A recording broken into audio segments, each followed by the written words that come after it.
Hello guys, ang gagawin natin ngayon ay ang problem number 3. Ang problem number 3 ay tungkol sa isang maayos na scalable na network para sa 5 palapag na gusali ng Aegis Company gamit ang 25 pieces, 8 switches at 4 routers.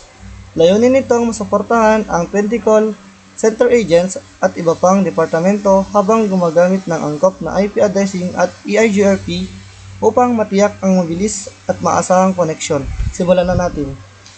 Una, open natin ang Cisco packet. Tapos, maglagay tayo ng dalawang 2811 na switch. Tapos, dalawang PT router. Tapos, 8 na switch. Ang gagamitin nating switch ay 2950T. Dalawa dito, dalawa din dito, ganun din sa kabila.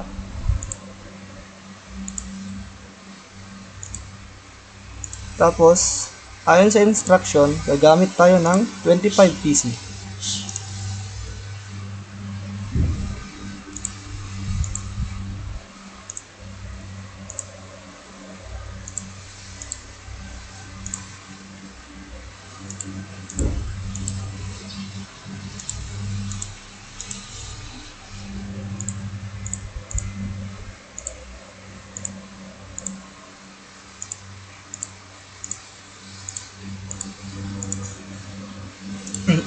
Ayusin lang natin ang ating design para hindi siya magulong tignan.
Tapos, open natin tong router 2811 na router 0. Magagamit tayo ng module. Off natin to, tapos gagamitin natin ay ang weak 2T. Tapos i-on natin. Ganun din ang gagawin sa router 1 2811.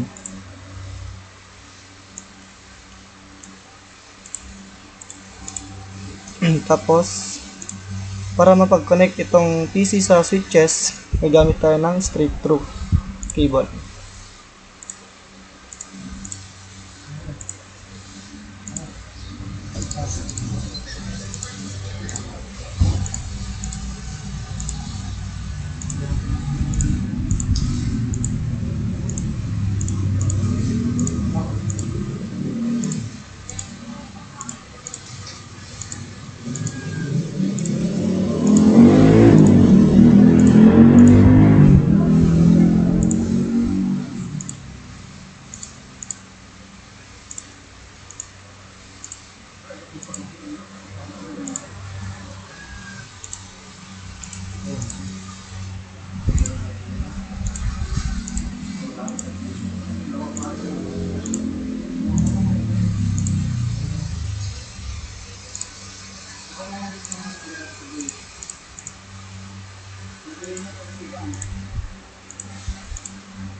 Tapos, i-connect natin tong switch sa router.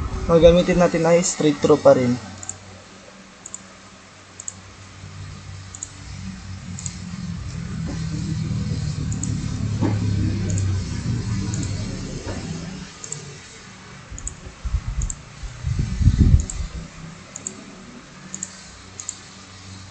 Tapos, pagkoconnectin natin tong switch to switch. Ang gagamitin natin para mapag-connect tong switch sa switch, gagamit tayo ng crossover.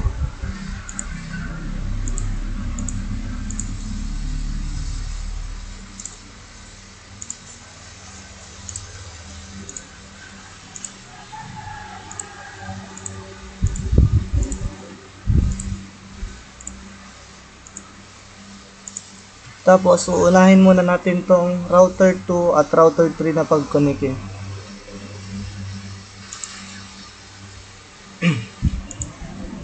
Try natin siya dito, tapos dito siya. Tapos, ang isusunod natin ay ang 2811 na router.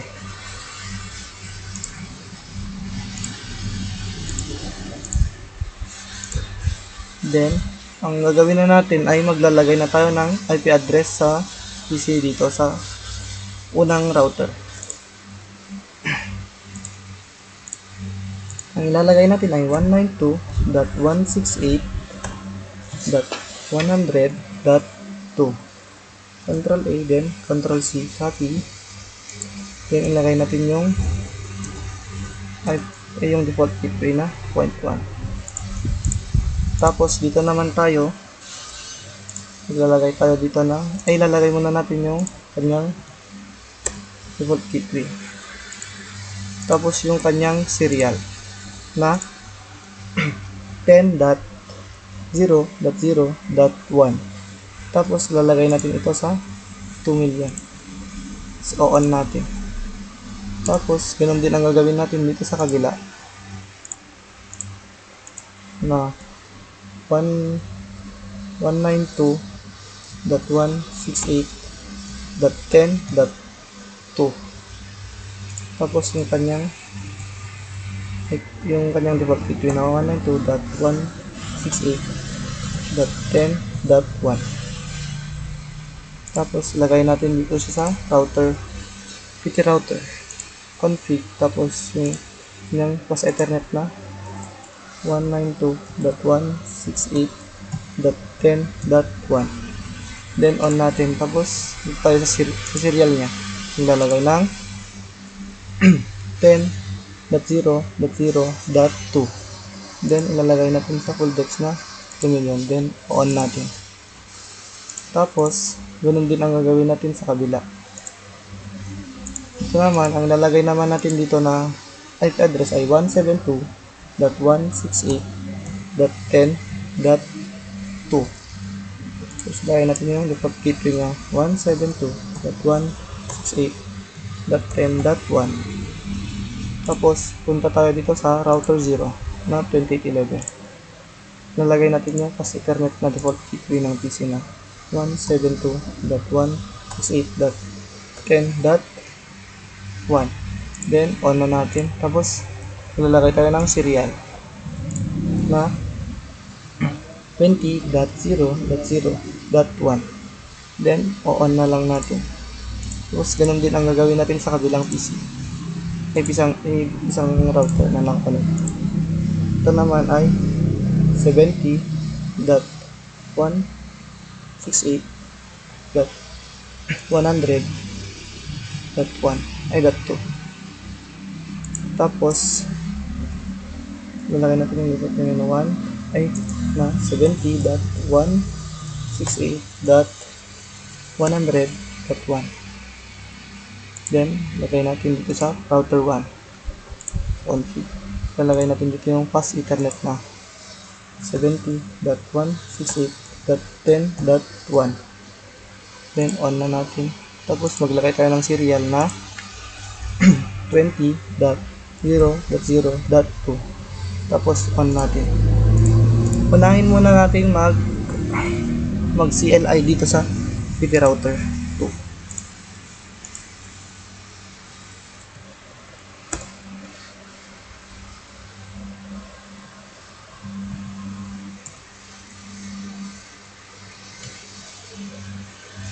exit, then enter, then router EIGRP1, enter. Tapos network natin yung serial dito ng router. Network.10.0.0.0 space 0.255 ang kanyang nagagad natin yung kanyang wildcard, then enter. Then in-network din natin yung IP address na nilagay natin sa PC, 192.168.100.0. Then ang kanyang wildcard na 0.0.0.255, then enter, then type exit, then enter. Tapos ganun din ang gagawin natin dito sa kabilang router na nakakonect sa kanya.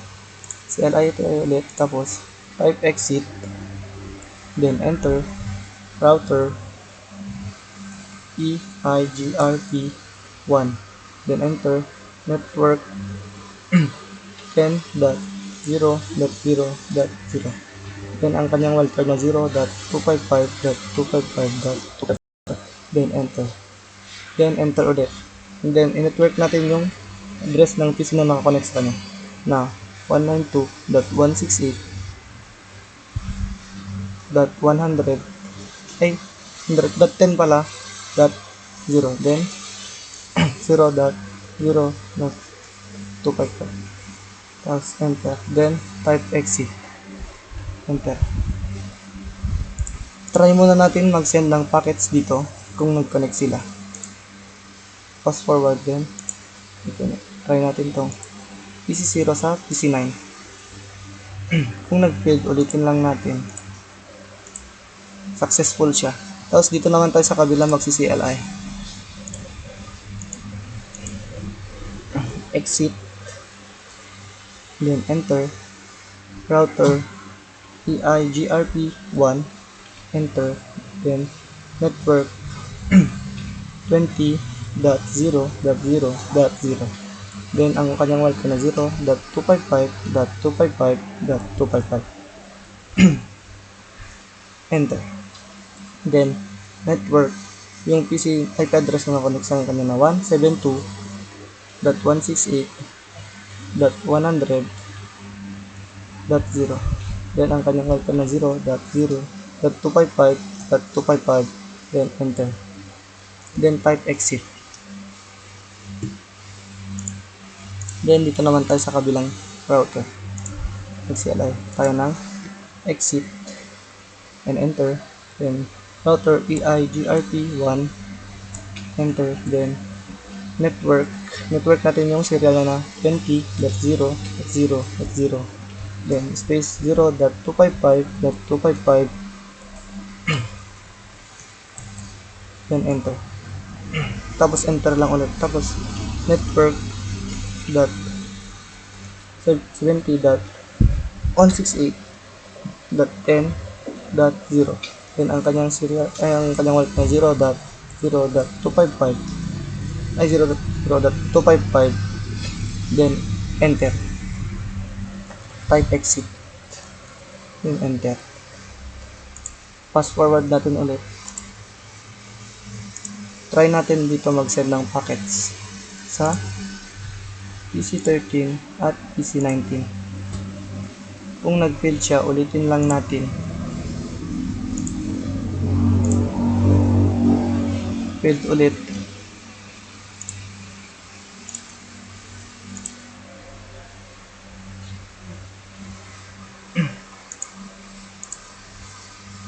So yan guys, nag-fail siya ng 3 beses. Check natin yung IP address natin dito kung tama yung nalagay natin na .100 kasi yung nilagay. Yan nga, nagkamali tayo, .10 lang pala. Kaya ulitin natin i-CLI yung kanyang IP address. Type exit, enter. Oops. Enter. Then, type N.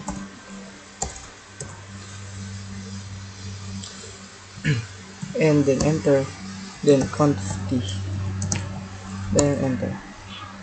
Tapos router EIGRP1, enter, then network the address na 172.168.10.0, then ang kanyang 0.255 255 255 then enter. Tapos type exit then enter. Fast forward natin ulit, delete natin to, tapos try na natin mag-send ng packets sa PC13 to PC19. Kapag nag-failed, ulitin lang natin ng 3 beses. Pag nag-failed pa din, ulitin lang natin ulit. Kapag failed pa rin, tignan natin yung CLI dito kung tama yung nalagay natin. Wait lang. .10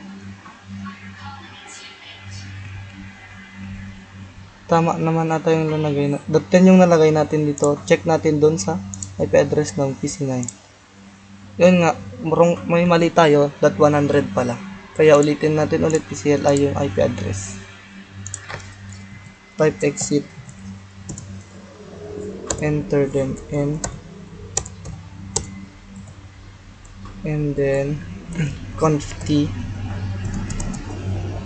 enter, tapos router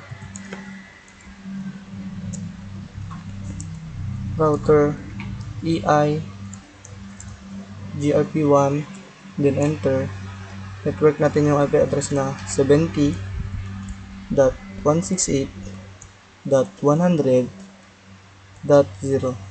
Then ang kanyang web na 0.0.255.255 then enter. Then type exit. Try natin ulit, delete lang natin to, tapos fast forward. Then try na natin ulit mag-send ng packets sa PC13 at PC19. Pag nag-failed, ulitin lang natin ulit. Failed pa din, ulitin natin. Nag-failed pa rin, try natin ulit i-refresh ng 3 beses. Then try na natin mag-send ng packets. Successful na siya. Ulitin lang natin. At ayun nga, nag-successful. At gagawin na natin pag-connectin yung router, PT router sa 2811 na router. 3.0 tapos 3/1. Tapos dito sa baba na 3/0 tapos sa 3/1. tapos maglalagay na tayo ng serial na panigbago dito sa mga router para mag-connect sila. Unahin natin ito ang serial na 40.0.0.1. Tapos ilagay natin sa 2 million. Then on natin. Tapos dito ulit tayo magsiserial sa 3/1 ng 40.0.0.2. Then on na natin to. Tapos dito naman tayo sa baba, maglalagay ng serial na 30.0.0.1. Then ilagay natin sa 2 million. Then on natin. Tapos dito rin sa kabila, lalagay din tayo sa serial na 30.0.0.2. Then on natin. Tignan ko lang ulit yung mga serial na nalagay ko dito. Kasi minsan nagre-reset tong ganito. Yung sa kabila. Okay naman siya. Tapos magsi-CLI na muna tayo dito sa taas. Itong PT router 2 at 2811 router 0. Unahin na natin dito. Type exit. Enter. Then router EIGRP1. Then network natin yung linagay natin kanina na serial na 40.0.0.0. Then ang kanyang web na 0.255.255.255. Then enter. Then type exit. Then enter. Ganoon din ang gagawin sa kabila. Type exit. Then enter. Router EIGRP1. Enter. then network 40.0.0.0, then ang kanyang wildcard na 0.255.255.255, then enter. Then enter ulit, type exit. Try muna natin mag-send ng packets dito kung nag-connect sila. PC0 at PC13. Successful siya. Dito nag-successful. At dito na rin tayo sa baba magsi-CLI dito sa dalawa to para mag-connect sila. Type exit. Then router EIGRP1. Then network 30.0.0.0, then ang kanyang wildcard na 0.255.255.255, then enter, then type exit. Ganoon din ang gagawin natin sa kabila, CLI natin. Type exit, enter, router EIGRP1, enter, then network na 30.0.0.0, then ang kanyang wildcard na 0.255.255.255, then enter na natin. Pag ganyan na siya, i-enter mo lang, tapos type exit, then enter. Try na natin mag-send ng packets dito sa kabilang router. Delete muna natin to. Try natin ang PC9 sa PC19. Ayan siya, nag-successful. Try naman natin sa ibang PC. Try natin sa PC0 sa PC9. Successful. Try naman natin ang PC9 sa PC13. Ayan nga, nag-successful. Then ang PC19 sa PC0. Nag-successful siya lahat. Tapos ang gagawin lang natin ay i-copy natin yung IP address dito. Tapos ilagay na lang natin dito sa ibang nakakonect sa kanya. Natapos na tayo dito yung mag-addressing. Tapos ito naman ang susunod natin. Copy lang din natin yung kanyang IP address. Ctrl C. Then ilagay na natin sila dito. Gamit tayo ng .2 dito, tapos .3, .4, .5, .6, and then .7. I-skip na lang natin. Tapos na rin tayo mag-address dito. Ang susunod na lang natin ay dito naman sa kabila. Kakopy lang din natin ulit yung kanyang IP address. Same process lang. Then skip na lang natin. Tapos na tayo mag-address dito. Dito naman tayo sa kabila. Ganun din ang gagawin. Ikakopy lang din natin ang IP address niya. Same process lang din sa lahat ng ginawa natin dito. Then skip na lang natin.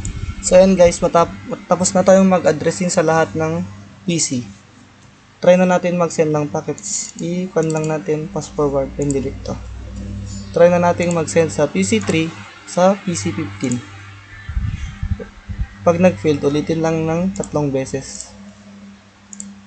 Successful siya. Tapos try naman natin dito sa baba ang PC7 sa PC21. Failed. Ulitin lang natin yung PC7 sa PC21. Yun, successful. Tapos try naman natin dito sa taas ang sa PC3 sa PC24. Pag failed, ulitin lang natin. PC3 sa PC24. Successful. Then try din natin itong PC10 sa PC15. Successful. Yan lang. Salamat.